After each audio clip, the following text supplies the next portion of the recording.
John Skelton didn't have time to say goodbye to a home full of memories.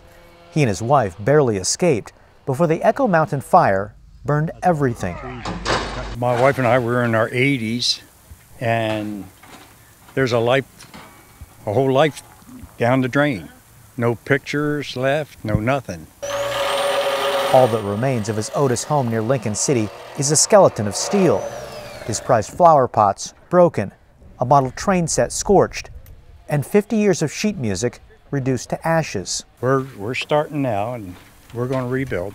So John turned to an old friend, Douglas Bernhardt, to help rebuild. Yep. When they applied for a permit, Lincoln County warned they'd have to pay a new construction tax of nearly $2,000.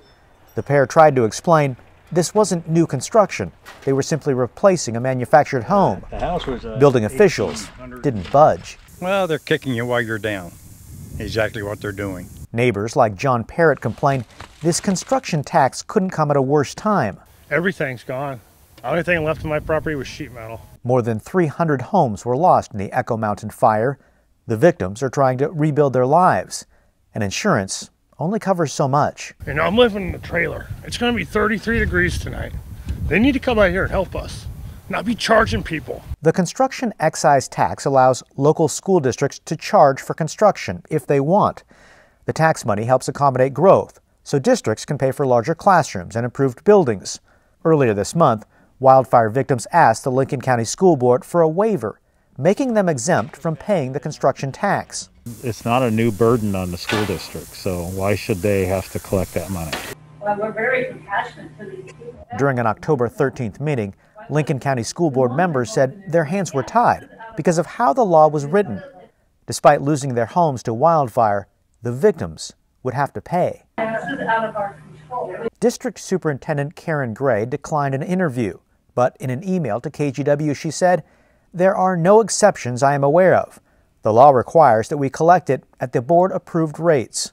And this tax may not be limited to just folks who lost their homes in Lincoln County.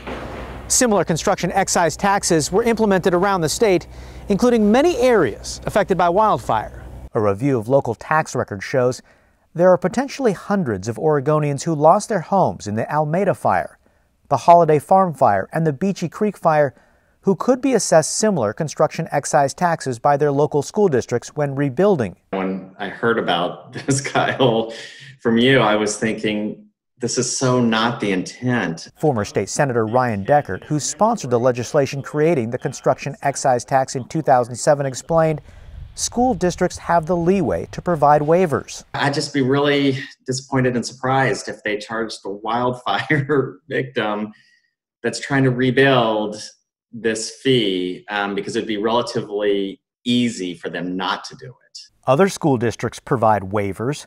For example, the Greater Albany School District doesn't charge a construction excise tax for a home replacement due to fire or flood.